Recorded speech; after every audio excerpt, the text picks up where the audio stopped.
You are about to meet an incredible artist and who would be considered one of the great living in the Hudson River School style, if that's an appropriate way to say that. Please meet Ken Salaz. Hey, Ken. Hey, how are you, Eric, and Nice to everyone? see you. Good to see you too, Eric. And Good to where see are you. you?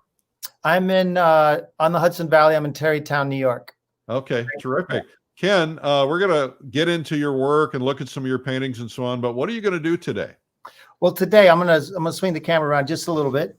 All I'm right. going to show you a field study, which is what I did here out at Walden Pond, and I'm going to show you on a larger canvas quickly how I set the field study up really fast to get as much done plein air as possible on your first and second passes.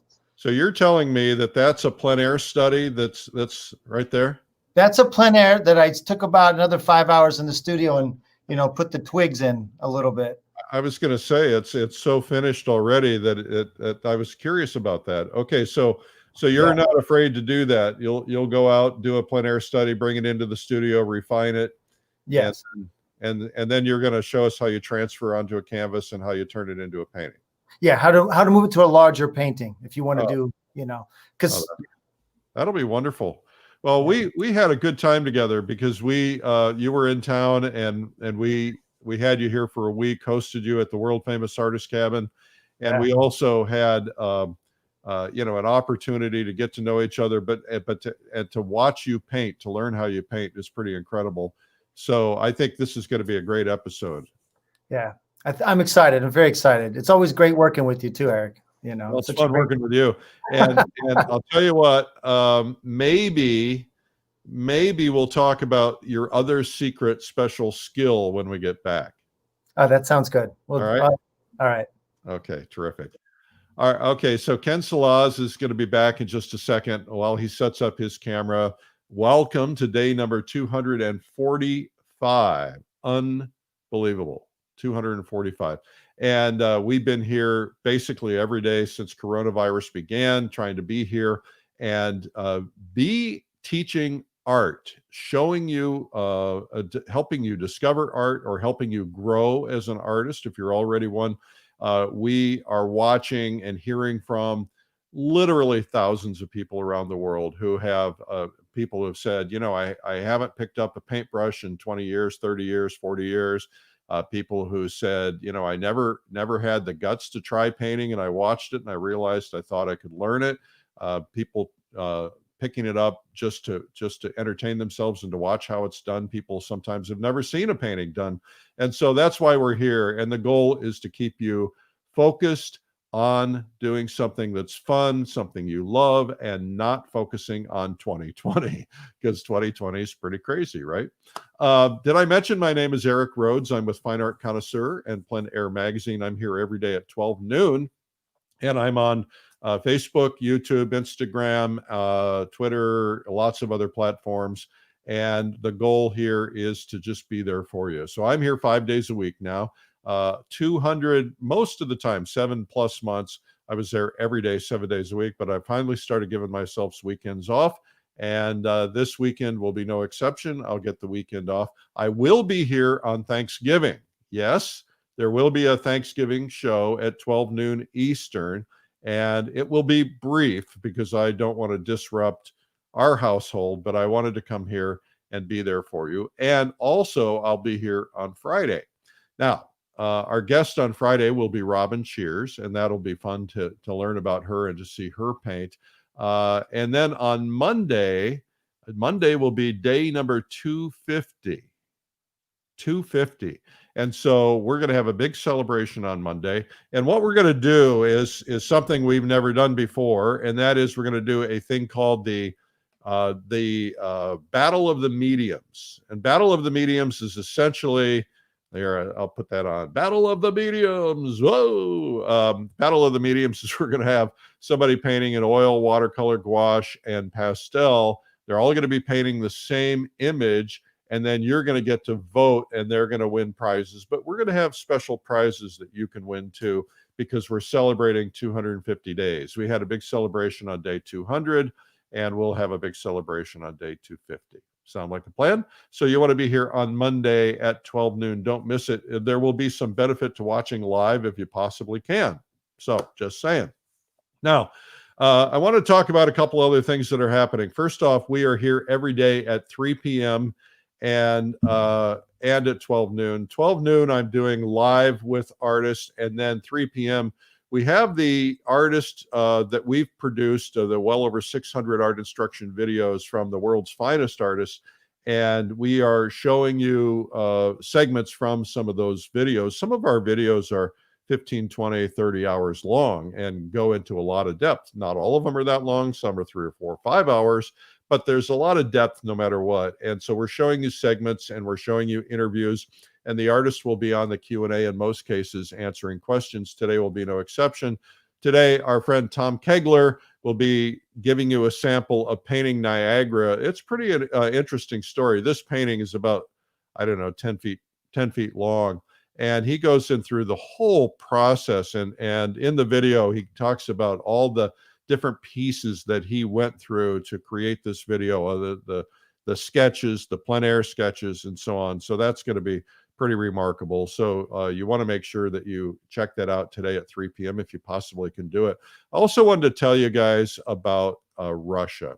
I'm taking a group of artists to Russia in September, right around Labor Day, right after Labor Day, for 2 weeks. And we're going to go to the beautiful cities of Russia, and we're going to tour and paint. And then we're going inland to the small villages, and we're going to paint in the same exact places where people like Levitan and Shishkin, Serov, some of the great Russians painted and learned. We're going to be taking you to the academic Dasha, which is part of the summer program where they learned. We're going to take you to the two greatest art schools in the world, which would be the Sarakov in Moscow and the Repin in St. Petersburg. We're going to take you there.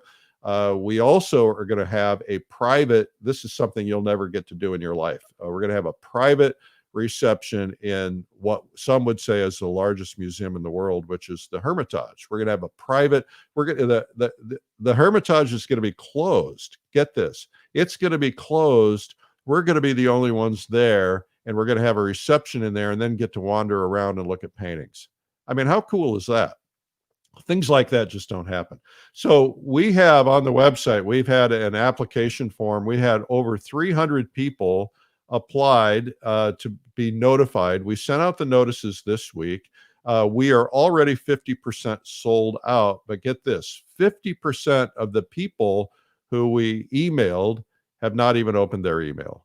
Shame, shame, shame. So if this is something that you think you want to do, or you have not learned about it, but you want to see about it, if you go to paintrussia.com and act fast, we only have 46, maybe 47 seats, 47 seats.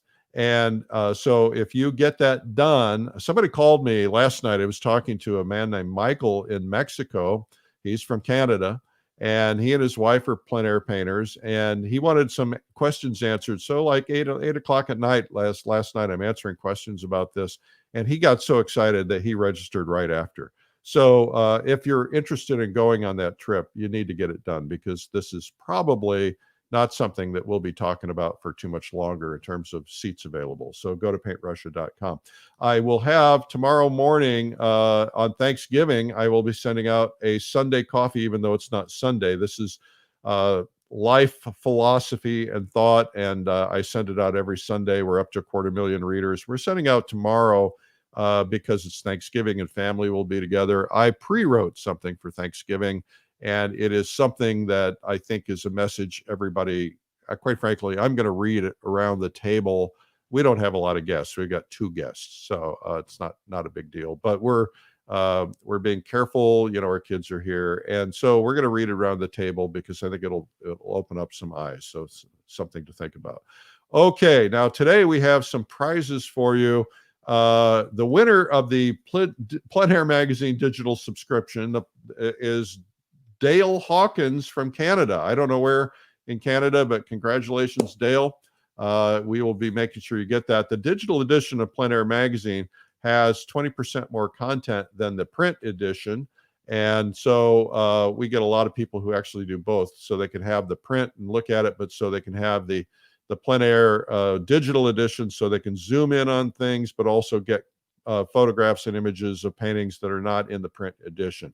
The prize for today, we will be giving away an easel brush clip from easelbrushclip.com. And that will be something that you win by making comments. We'd like for you to make a comment from where you are. Even if you've been here before and you've said where you are, we like to see where you're from. It's kind of cool. When Ken's on, I'll be reading out names of places around the world that are watching, which is kind of fun. So last but not least, there's so many other things I could talk about, but if you would consider this. I had a conversation yesterday with Richard Ormond. Richard Ormond is the grandnephew of John Singer Sargent in London.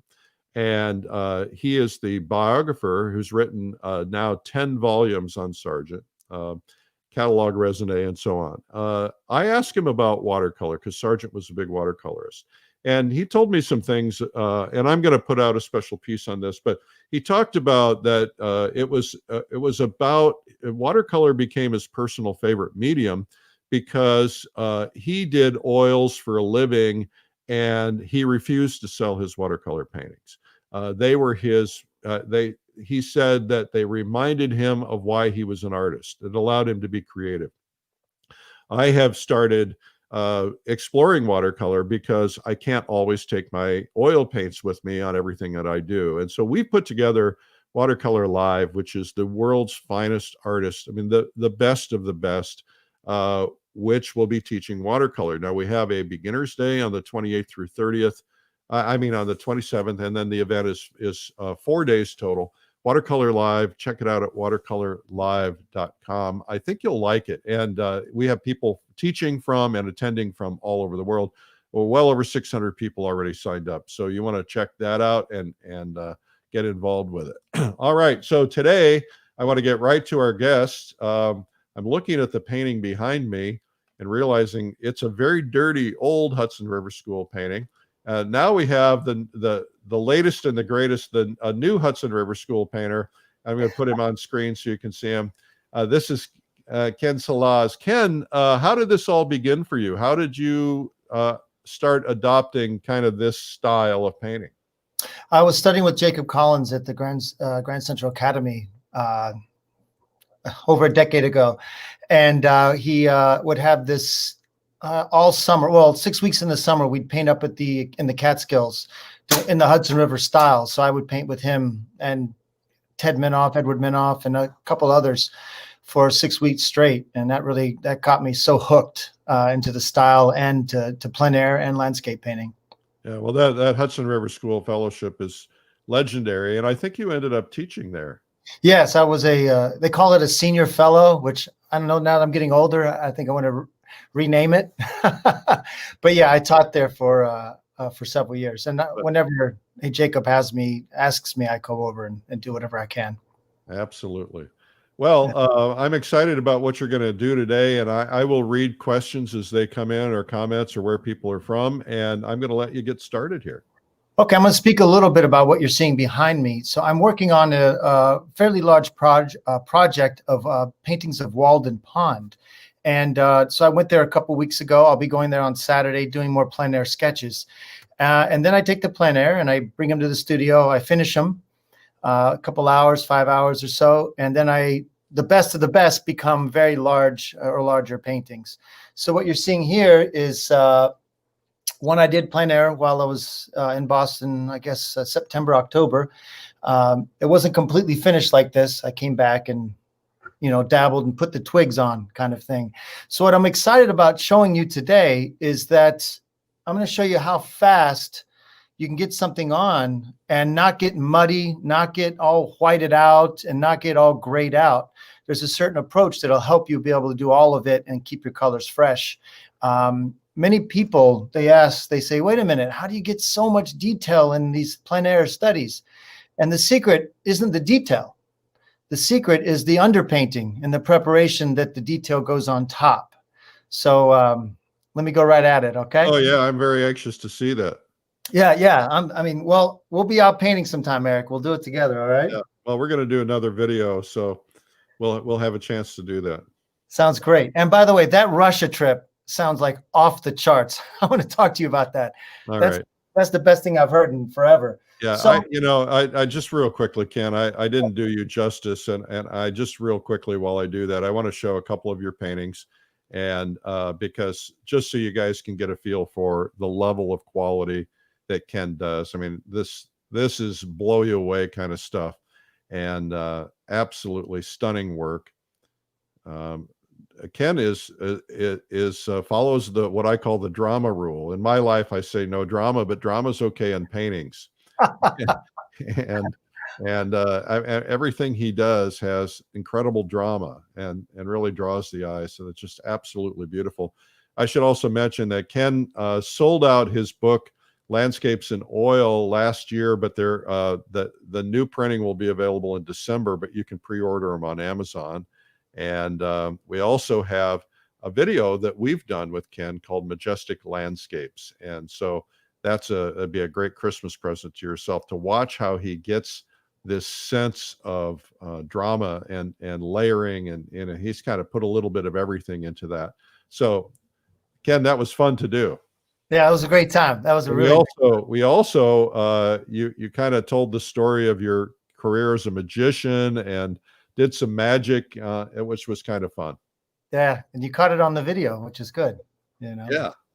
I should also mention, I know you want to get started, but I should mention that you came to the plein air convention and we put you up on stage and you did this mind reader trick with me.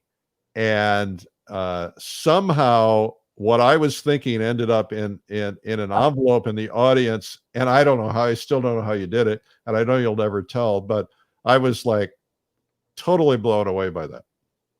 Yeah, that's one of my favorites. That's a hush hush secret one, you know. And the next plein air convention, we'll do something else. So I got a whole nother routine for you. Okay, good. All right.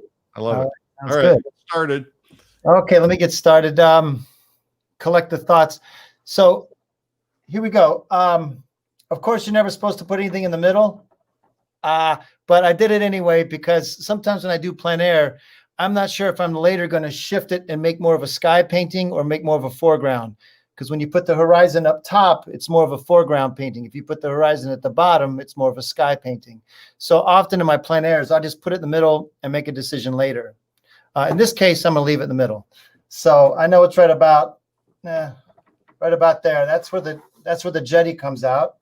You got your rule of thirds here, right? A lot of people don't know what that means, so you might just mention that. All right, I'll do right here on the canvas. If you divide your canvas into 3 parts vertically and 3 parts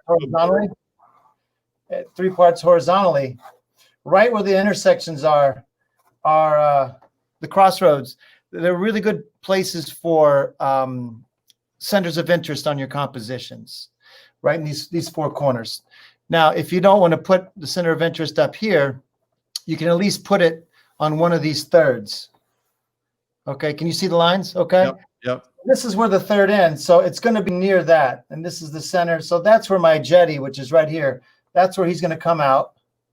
It's going to wrap around. It's going to go vertical, and then swoop out like that.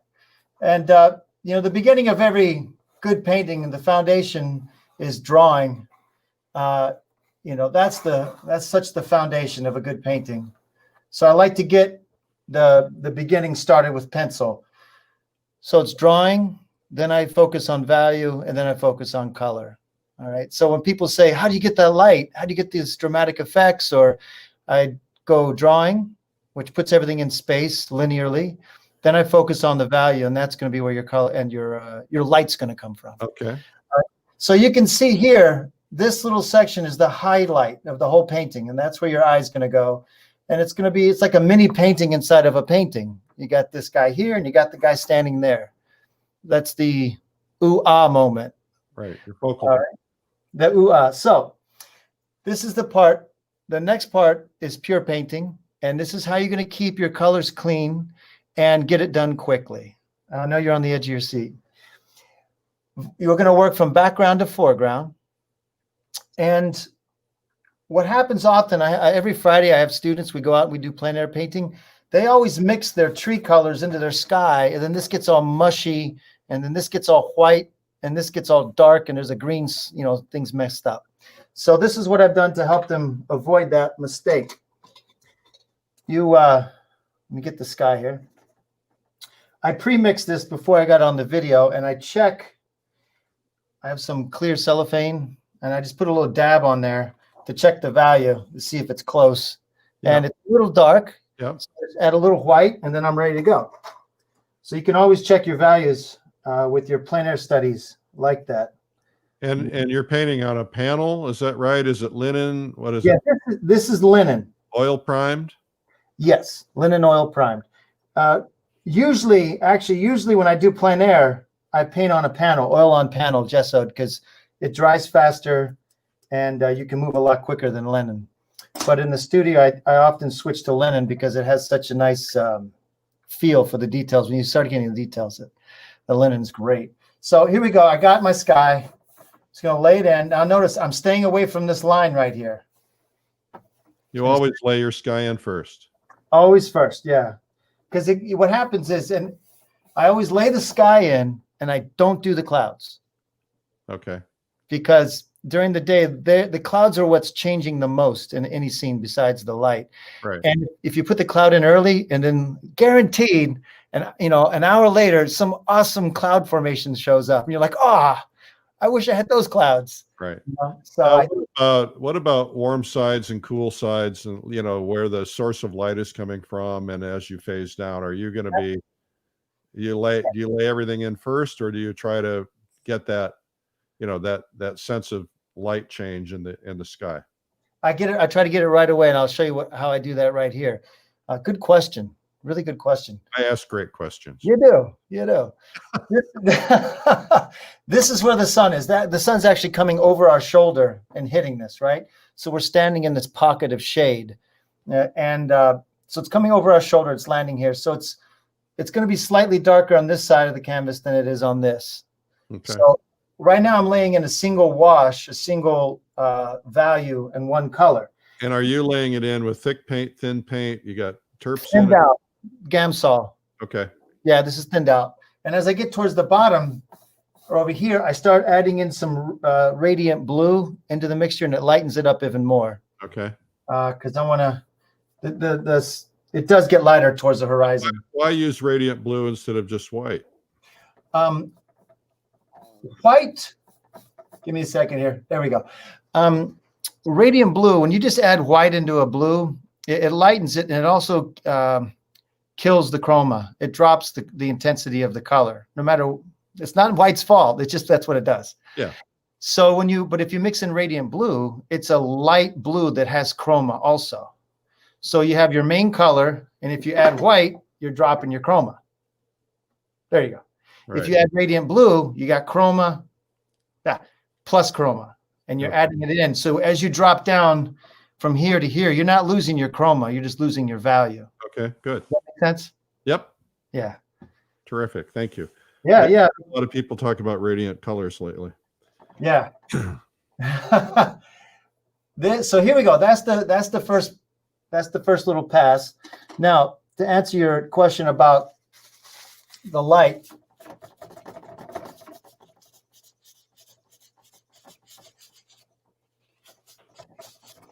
I'll lighten it up slightly on that side. I'm gonna get a better paper towel. Sorry, that was the frame. All right, here we are. So I just lighten it up slightly on this side. Okay. Now it's just a matter of lightening it. You don't need to warm it. No, not right now. No, not right now, because good questions. If I try to warm it, since the blue is still wet, to the degree that it is wet, if I add like a light yellow or even a Naples yellow that's whitened up, it can go green. Yeah, have a green quality. So the trick is, we're out painting, we're in plein air. You put this down, you wipe it out, you let it set for the next hour or two. It'll be set. Then I can mix a little yellow or a little lighter value and more warm and working from there, and it won't go so green. All right. All right. Now, this is the other thing. If you're dying to put your clouds in,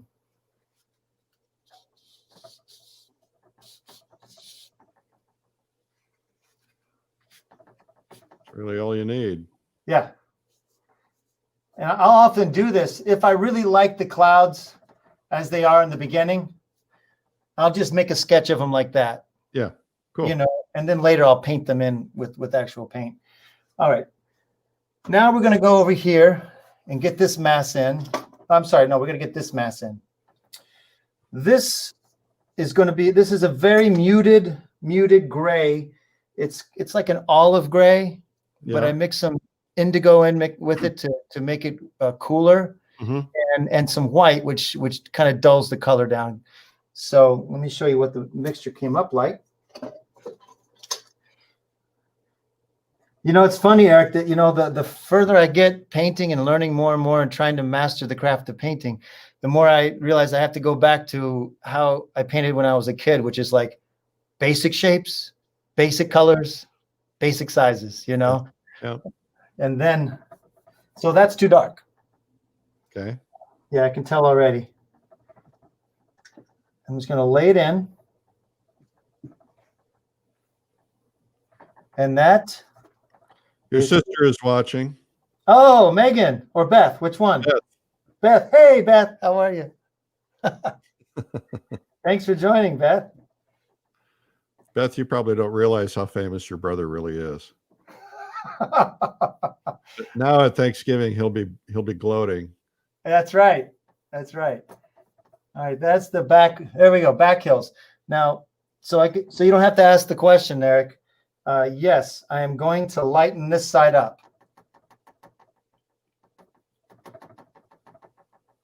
There we go. Now notice again, I left the blue away from the green. Yeah. I left my gap there. Okay. Yeah, because these will set, and then I can go back later, and they're not going to bleed into each other. Let's talk trees. Let's talk trees. Okay. And same thing on the big painting. We're going from background to foreground. We want to do the same here. What we want to do is paint the inside of the forest and then layer on top of that. Okay, don't start, as I like to say, don't start by putting the earrings on. You got to get everything ready, then you put the earrings on, or you put your hat on at the very end. So this is a neat mixture I came up with. It's a warm mixture. So if you're painting trees that are in the light, I prefer that the inner part of the forest has a warm feel to it. If they're in the dark, it doesn't have to be so warm. But here, the light's hitting the branches and lighting that whole thing up. So I use quinacridone violet mixed with burnt umber, or burnt sienna, or Venetian red.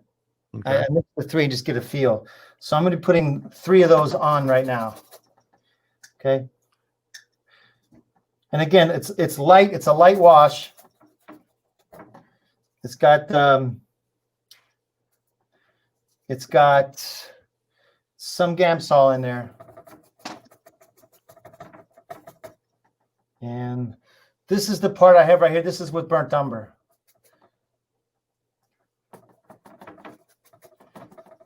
And very often, you know, with my students, they paint everything too light with too much white too early in the painting. You don't want to do that because everything gets all washed out. So I try to get them to paint darker than they feel like they should. Somebody's asking about you're using small brushes. What kind of brushes are they? Oh, these are Betsy's. Betsy, B-E-T-S-E. It's a filbert. Yeah, boy, wait till you see the real small brushes I use. You know, we get down to these guys too. Yeah. These feel like large brushes to me, actually. I'm like, oh man, is this too large? And then over here, there we go. That'll get covered. But the light dappling through needs to have something to key off of over there. All right, that's all I'm going to do for my background of the trees. Pretty simple, right? Yep. Even a kid could do this. All right, now. Looks like a kid did it. Hey, I'm young at heart, Eric. You know it, right? I'm just busting your chops. If I'd known what I was signing up for. All right, let me get another brush here. What am I doing next? Okay. I'm going to go back to the background here now. Get the reflection of those trees. Again, the reflection, as a rule, the reflection of something in the water is not as dark and not as chromatic as the original. Okay. It's like a photocopy. It doesn't quite get as much because the light's landing and it goes straight to your eye. Now it's landing, hitting another surface, getting absorbed, and then coming to your eye. So you've lost chroma and value. So if this is too technical, let me know, okay, Eric? Oh, we're good. We're good. Okay. Hello, Bangladesh. Thank you for tuning in. Israel, thank you for tuning in. There we go. Now I'm going to do this blue here. And I'm allowed, and you notice when I'm putting this in, I'm going sideways because the plane of the water is this direction. So I want to go with the plane. Are you using the same blue you used in the sky? Yes, I am. I am using the same blue. Get a larger brush. And this is really a great exercise in big shapes. Right? And man, Eric, I wish I had learned that 10 years ago to just let your shapes do the talking, you know? I'm darkening it up as I come down lower. And now I'm putting in, I don't like to use ultramarine blue in my skies. It just looks too fake. So I use either cobalt or I use brilliant blue in the sky. And then when I come down to the land and water, I feel free to use my ultramarine. So you see the ultramarine coming in now? Yeah. Uh-huh. Yeah, I don't mind that because I need to get this blue dark because you see how I'm going to go fade into this area up here.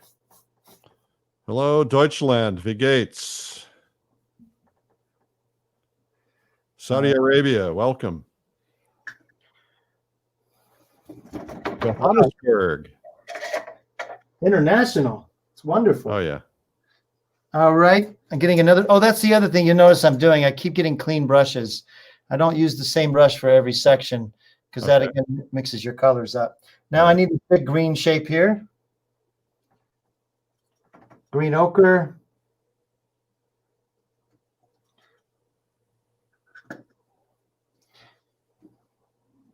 Yeah, let me know if you have any questions, Eric. I can. You said it said what blue did you use in the sky? I think you said it was cobalt. Or Yeah, cobalt. Yeah, cobalt. I use brilliant blue a lot. That's something McGurl taught me. Yeah, which is a Utrecht color. Yeah. Yes, it is. Yeah, I got it from Joseph too. Ah. Yeah. Great guy. Terrific guy. Hello, Amsterdam, Canada. Did you notice I changed the direction of my strokes here? Because reflections go vertical. The water's planes this direction, but the reflections are going to be vertical. So that's why I changed the direction of the strokes. I know it might seem like a small thing. No, it's actually quite a large thing to consider which direction you're applying the paint when you're painting.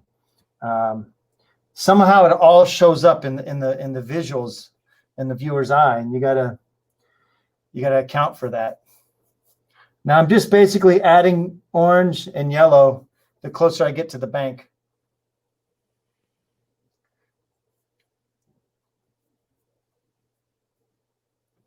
There we go. Wonderful. All right. You see I'm keeping them all separate, Eric? You know? Mm-hmm. Noticed that. Yeah, it's all, they all got to do their own thing. They all have their own job to do, and I can't mix them up. All the abstract painters watching are going to be like, "Ooh, this is an abstract painter." That's right. That's right. Okay. Now I'm adding some indigo into that olive green because I need it to be a cooler green down here. Okay. In the shadows. And I can mix these two here. There we go. All right. Oh, that's the other, everyone always wants to get to the big spot and make it look awesome right away. You know, but this is like a theater. You know, you spoke about the drama of the paintings I do. It's like a theater setting. So before the actor goes on stage, the whole scene crew's there, the whole tech crew. So we're basically setting up for the, I don't know, Hamlet to get on stage. All right, good. All right, let's see. Where am I? Cornwall, United Kingdom. Welcome. How big are your plein air sketches typically? Are they 9 by 12? 9 by 12 and 11 by 14 are my favorite. Okay. The largest I'll go is 12 by 16 usually. I don't go much larger than that. Las Vegas asking, are these oils or acrylics? These are oils. These are oils. Which should be super inspiring to know that you can paint this quickly in oils and you can get a lot done in oils. A lot of people are like, oh, it takes so long to dry, which is true, but it's also an advantage, you know. And if you know how to work your medium, it doesn't matter how long it takes to dry. Eric, I kind of liken it to like saying, oh, this Porsche is great. It just drives so fast. Yeah. And I'm like, yeah, that's what it's made for. So oils are made to dry slowly, but if you know how to work them, you can get them to dry a little faster and bend to your time, bend to the time scale you need it to bend. I would like a Porsche for Christmas. You've driven in my 2003 Honda Element. That's right. Hello, Iceland. All right, here we go. Hi, Iceland. Okay, so here I got that in. Good. Now you see it all coming together a little bit. Next, while it's still wet, I do want to mark my light areas.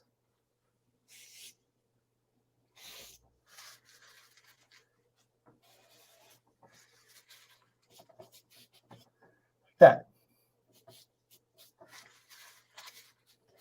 And that's just wiping off. Okay. Big shapes, big color. That's how you work. Now, as I get to the edge of these trees, it loses its orange, or it loses this, because now we're getting the landscape's curving around. It's actually curving around, so you're seeing less forest and more edge of trees. So that's why on that edge, I changed to a dark greens, which. Do you have a brand of paint that you prefer? I use a lot of Old Holland and Gamblin.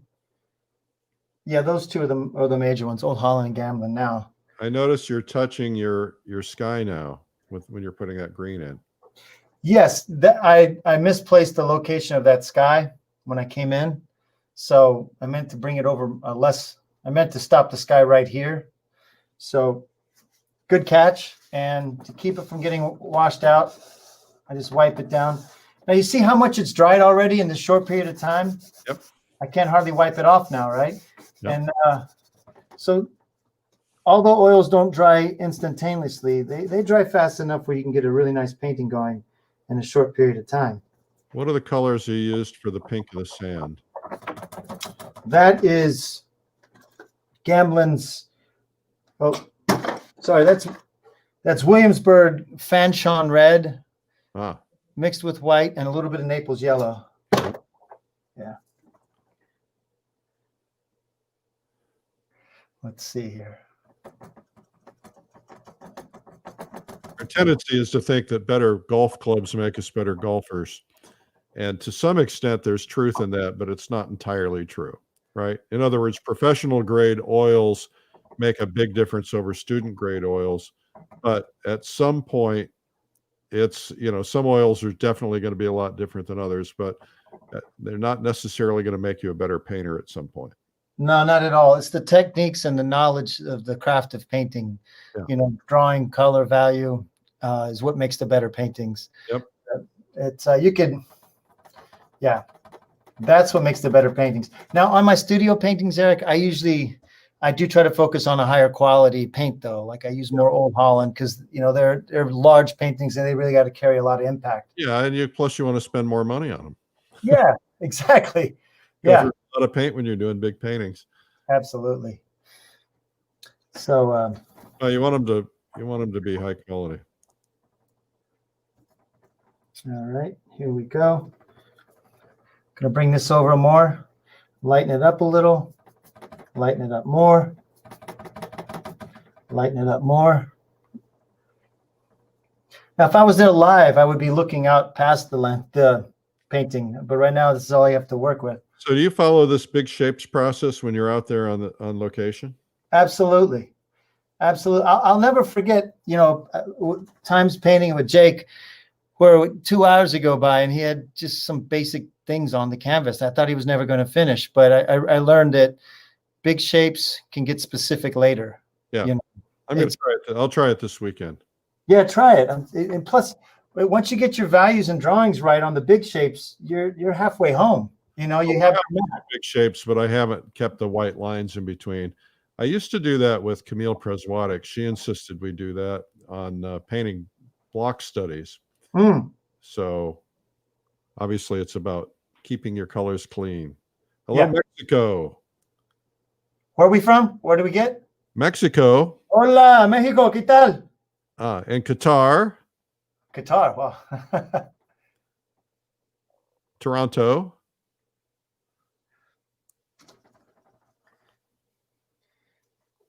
All right, now I'm going to put the pink in there, the highlight area. Okay. Question is, how long are typically how long are your plein air studies? They run anywhere from 8 hours to 16 to 20 hours. So I'll go to the same location twice. Yeah. So real quick, I'll show you. Last Friday was the second day. I was on the Hudson River. This is a plein air. Wow. This is 2 sessions. So this is about 10 hours. Beautiful. Yeah.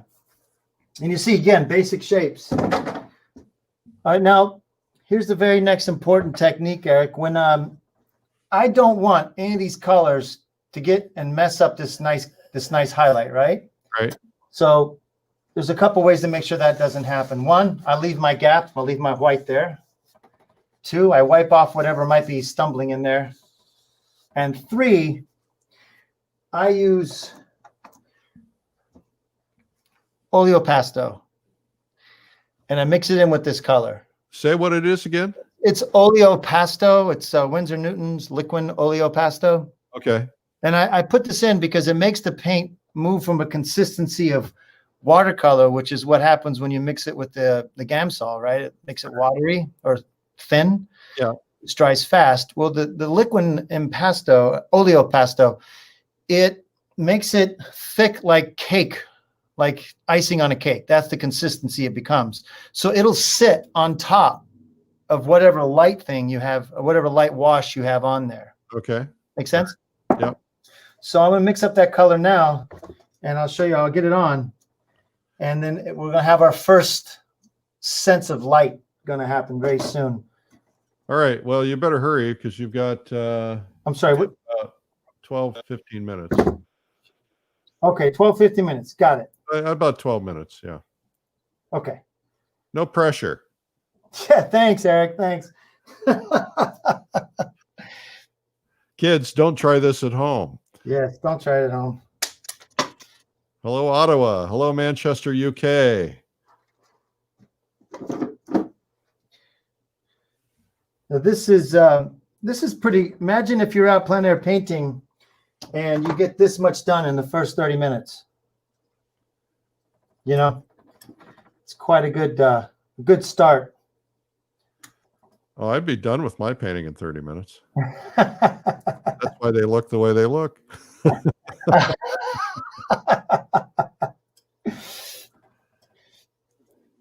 So is oleo gel very similar to oleo pastel? Or pasto? Is it? Have you tried? Is there a Yes, difference? I have. I think that's a Rublev brand that you're mentioning. And Gamsol makes a solvent-free gel. Have you ever compared the differences? Yes, I have. The Rublev Oleo gel is also very good. It's a very high quality. I haven't tried the Gamsol at all, so I Yeah. can't comment on that one. I have tried all three. As a matter of fact, I just bought a big order from Rublev. Good stuff. Yeah, they come in jars. They come in jars, right? I bought a big can. Yeah. That's what I mean. Yeah, big can of. Hello, Norway. Love Norway, man. The light there is incredible. In the sun. We're going to take a painting trip to Norway. Let's go. Yeah. If we're ever allowed out. So you're putting your lights in now? Yeah, this is that mixture. It's going to run right into that guy there. That's the light. Now, since we're getting, we only have probably 10 minutes left. I'll show you how I close some of the gaps. Okay. The gaps meaning the color gaps. So that's when I shoot down to a smaller size brush. And this is the gap I'm going to close around here. Why not, right? Since it's what everyone wants to see. Every place I mention we're going to go, Elaine Miller's like, I'm going. So last night I mentioned Costa Rica. She said, I'm in. Hey. You barely get it out and you get the confirmation. That's the way I like things to work. All right, we're you laid in kind of the part of that reflection of that tree without that tree even being in there. Yeah, I know it's coming. You know, and those are really easy. Again, with all your reflections, you want to go vertical. You want to put your reflections vertical when you're putting them in. Hello, Italy. We are so cosmopolitan here, so international. Here we go. I really want to get this section in, Eric. I'm going fast here. Ooh, now we're talking. Well, I'm trusting you on this because I am not seeing that red in that painting. I know.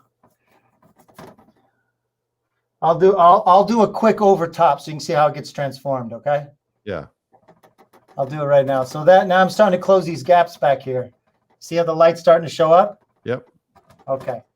And let me finish this right over here. Then I'll do the tree so you can see how the red disappears and your trees come out. Okay. Here we go. Now, going back to the oleo pastel. I'm going to use it again. Same principle. It's a thick medium, which allows you to go on top of this wash that I already put down. So, and mix up the color real quick and put the oleo pastel in it. Hello, South San Francisco. Here we go.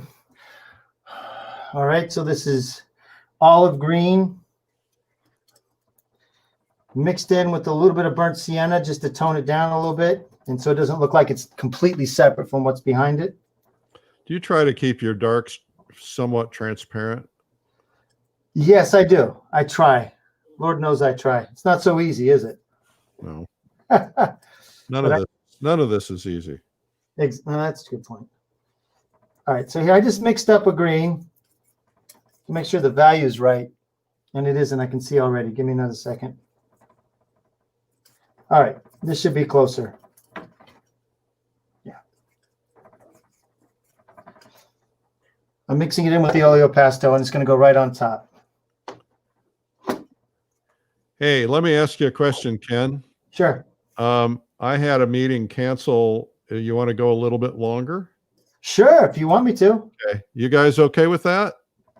If I don't, not a lot longer, but maybe just enough to give you a sense to get this to develop to a little bit higher level. Then you're not under pressure to finish it. There will be some platforms that might cut off at the top of the hour, and if that's the case, find us somewhere else. But I know, like Instagram, they cut us off at an hour. Okay. But, you'll find us on Facebook or YouTube and Twitter. If you can give me 5 more minutes, I think it'll help. Is that okay, Eric? Right now we've got right now you would have had 5 anyway, so yeah, we'll see how it goes. All right, here we go. Sloppy brush. It has the oleopasto in it.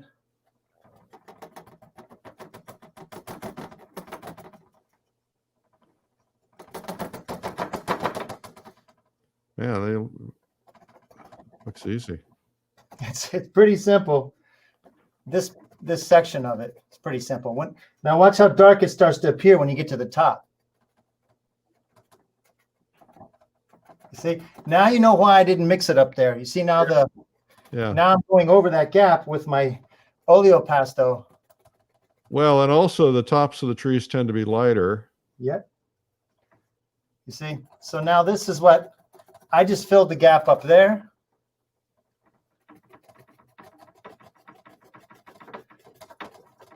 And I'm starting to put, if you want to model that more, you'll go in there with a small brush. absolutely. Here, watch.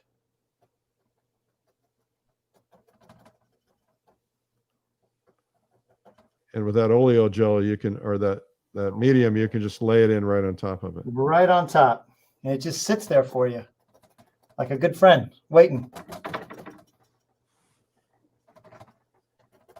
So is this what you were looking for, Eric? Is this what you're waiting for? Well, it's certainly on the right road. Yes, absolutely. It's pretty Good. cool. Pretty cool, right? Yeah, you know, it's interesting how that red really now works. But I wouldn't have thought to put it in there looking at it in plein air. Yeah, I picked that up. If you look at Don Demers, you study Don Demers' work. He's a wonderful artist and a wonderful man. He I noticed he had these interesting colors in his backgrounds of his forests, and that's when I started picking this up. All right, so that's the first portion. Now I'm going to do little earrings here, meaning just the final touches so you can see how far you can get in this amount of time. Here we go. Real simple. You ready?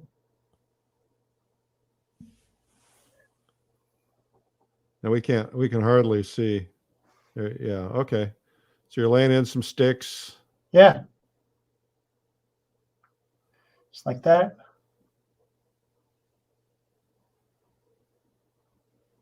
Just get it in. And then back to this area here. I can really get specific here now and light him up.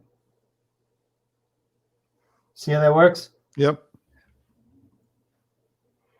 And the rest of the day, if I was out plein air, would be dancing myself across, doing this specificity across the rest of the boards. Yeah. So let me see you put some darks in just so I can get a sense of how you create like the tree next to that yellow. Here? No, the tree right next to the bright yellow tree. Got it. It looks like you're going to use that foundational color and just put a dark on top of it, but I can't really tell for sure. Yeah, I'm going to use that foundational color. Good point. And I'm going to add some indigo to it to give it some real pop, because I really want this to pop over here, right? Because the indigo, so it's really dark. Yeah, the indigo. I've been using indigo instead of black lately, because it really, I'll show you how indigo really makes it go dark. Todd says to ask you where your watch is. I would imagine this is a magician joke. Yeah, it's a magician joke. I steal watches too for a living. I give them back. That was pretty cool. As a matter of fact, I bought a new car because of all the watches I've been able to steal. So you see the darks coming in here, Eric? Is that good? Yeah. Now, how dark is too dark? Because typically, what I've always been trained is you want your darkest darks to be far forward. So when you're going that distance, how dark is too dark? It's a loaded question because it's going to depend on the values around it, and how much light it's getting. Okay. I'm sorry to answer like that, but it really is depending. I mean, I went very dark back there because I wanted the center of interest to be there. Okay. So yeah, but you are going to have most of your darks up front. Absolutely. As a general rule, you are. So rules are meant to be broken. They are meant to be broken. Yeah. Yeah. If you look, if you look at a lot of Frederick Church's paintings, the guy's constantly putting stuff on the middle, on the center line. He's constantly breaking every rule you're supposed to have. But, you know, that's him. So I just did the edge there. You see how fast that was? Yeah.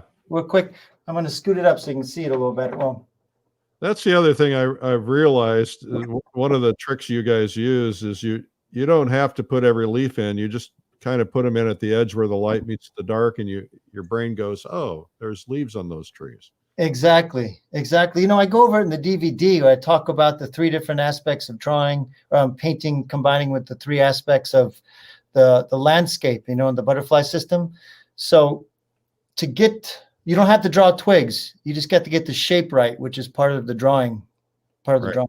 Yeah. So if you get the shape, you don't need any leaves. Is there anything else? There we go. DVD right now, just since you just mentioned it. Yeah. And I go through it. I walk right through it in the DVD, how to do that. Is there another area, Eric, you want me to focus on? No, just do what you want to do, and we'll just run a few minutes long. Okay. The people who might get cut off, just know that sayonara, baby. We love you, but we're going to give Ken a little bit more time today because I had a meeting cancel, so I can do it. But you can also find us continuing on other mediums, Facebook, YouTube. Just search Streamline Art Video. I'm going to close all these gaps, Eric, so you can see how the light really starts showing at this point.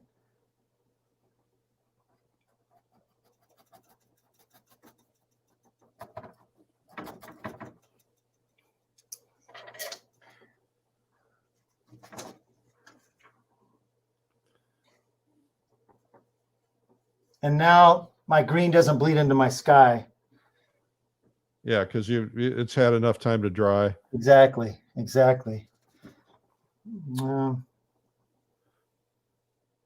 going to close all these gaps to make it too dark. Yeah. Still too dark. Man, there we go. I wanted to get these guys closed off. No, your eye's not going to all those white spots. Yeah. Yeah, you see how now the light's happening all over the painting? Yeah. Let me put how rapidly this has come together. You're getting lots of applause. Oh, yeah? Yeah. Lots of thumbs up. Oh, great. Appreciate that, folks. I really do. You know, it's always a challenge to paint. It's never, quote unquote, easy to paint. It's always. But you should always understand it's just a process, and anybody can learn the process. Yeah, you can absolutely learn. I mean, that's, you know, I spent so many years doing workshops, Eric, and taking classes from other artists and really learning what they had to teach me. And then without that, I never would have been able to get to this level or have this amount of confidence in the painting.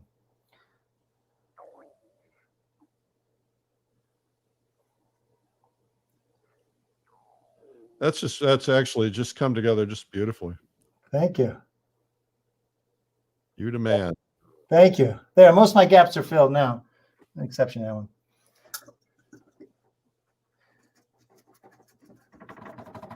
Any other areas? Any other requests, Eric, for any other areas to paint? No, not really. I mean, maybe somebody in the comments will say something they'd like.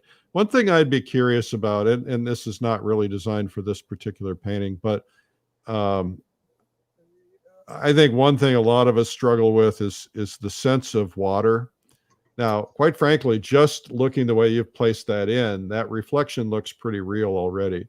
And it looks like you just put a couple of light spots in, streaks that kind of just say this is water. You don't really have to go into a lot of depth, right?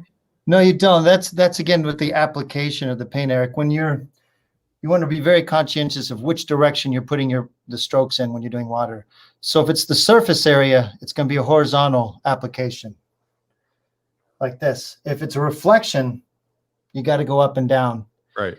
Yeah, and then you just take the brush and mess it up a little bit, you know, and that'll give it. That's it. You let that dry, then you can go on top and get more fancy afterwards.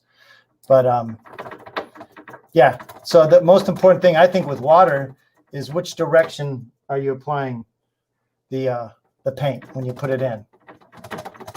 Well, the other thing that you're doing now is that light's going to look a lot stronger when it's up against the dark. Yep. I'm going to do this right here, right now. You'll see.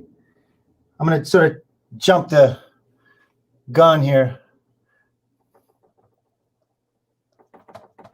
to put this dark area in and this dark area in.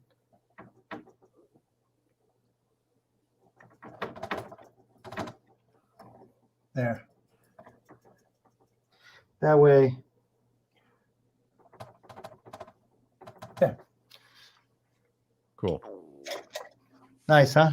Yeah, very nice. Well, this has been fascinating, Ken. Thank you so much for doing this. Thank you, Eric. Thank you for taking a little time, allowing me to paint a little longer. Appreciate it. Yeah. Do you want to show us a couple of things in your studio real quickly? I'll show you some paintings right now. I'm moving, so it's a little bit of a madhouse. But I have my wall, my finishing wall, which means I have a wall of paintings that I've started that I plan to finish. You know, so they're all lined up over here, and these are all of Walden Pond. And then I have also my inspirational plein air studies that I really want to get to on this table. So if I have a show coming up, which is what these are involved with, I put them on like a line, like an assembly line. And then I keep these for inspiration over here. Again, what you just saw me do, whoops.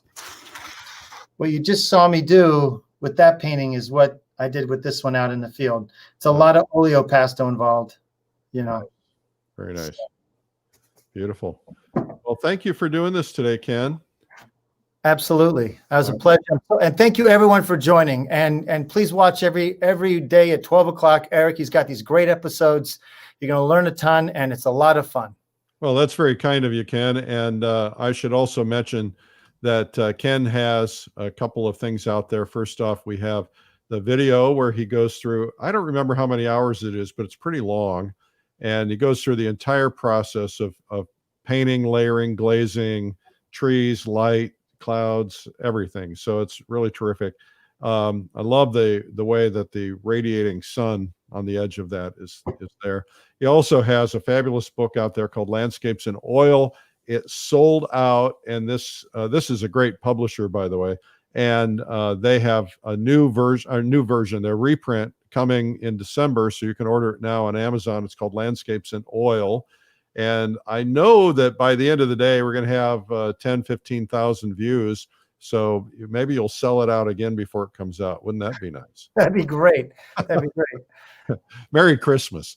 Merry Christmas. Absolutely. Yes. Well, Ken, I hope you have a happy Thanksgiving, and thank you for doing this. And we'll have you back in the future. We've got some other things that you could teach us, I'm sure. And really, really appreciate you doing this today. Thank you, Eric. I'll see you again soon. Have a great Thanksgiving. You too. All right, that is Ken Salaz, and what a terrific demo, and came together so rapidly. So we're running a little bit late today, so we might have gotten cut off on a couple of platforms, but I appreciate your patience today. I want to remind you of a couple of things. First off, tomorrow, our guest will be Robin Cheers, and that's going to be fun. I'm sure you're going to love that. This is a little bit more impressionistic style, and you're going to have fun seeing that. That's not tomorrow. That's Friday. I'm at Friday. Tomorrow, I'll have a brief but nice little visit on Thanksgiving with you at 12 noon. Also, tomorrow, I have Sunday Coffee coming out on Thanksgiving. And if you want to get it, just make sure that you go to coffeewitheric.com. You'd have to do that today, and go to coffeewitheric.com and subscribe. It's free. And that's Sunday Coffee. I'll also do one. I'll get up on Sunday morning and do one, but this is a special one I wrote for Thanksgiving. Want to remind you guys that we have the world's leading watercolor artist for Watercolor Live, which is our online virtual summit taking place the 28th through 30th and the 27th for Beginners Day. This is our third summit. We did Plein Air Live. We did Realism Live. We're doing Watercolor Live, and who knows what's coming next. You'll just have to kind of hang in there. Remember, on Monday, it's going to be day 250, and we're going to have the Battle of the Mediums. And the Battle of the Mediums is essentially going to be 4 artists battling on doing one painting, and then we're going to let you decide who the winner is. That's why it'll be fun to have you here on Monday. Today at 3 p.m., we have Tom Kegler. Just go to YouTube or Facebook and search Streamline Art Video. He's going to be teaching you how he did this painting called Painting Niagara. And we'll also have special discounts on that video today only if you go there at 3 p.m. And that's on YouTube or Facebook at Streamline Art Video.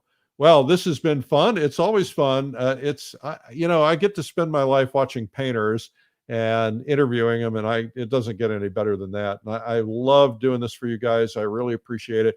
I want to just tell you that this is a very special time. We have a time to be thankful and grateful for what we've got. We have to look at where we are right now with gratuity. We have a very difficult time in all of our lives. The world has been dealing with this virus. It's been ugly. We've lost friends. We've lost family. We have fear. Our kids have fear. And it's very important to still be grateful for what we have and to be grateful if you have the ability to be together with your family and you're doing it responsibly, and just take the time to really enjoy your family. And what I've written for tomorrow for Thanksgiving really is intended to be read to the family, because I think the family needs to really be thinking about the appreciation they have for one another rather than focusing on our flaws. Now, what we're here to do every day, and this is day number 245, what we're here to do is to keep you focusing on something you love, learning about art, discovering art, maybe getting better at art. We're bringing in some of the world's leading artists to work with you every day at 12 noon on weekdays, and every day, 7 days a week at 3 p.m. And we want to do this to enrich your soul. Remember, the world needs art and the world needs artists, and we need it now more than ever. And if you are being consumed with worry and fear and anger and confusion, that's not going to help. And so I'm encouraging every one of us to keep a positive spirit, to remember to focus on the things that we love, and to not sit around doom scrolling, to not sit around, being a news hound.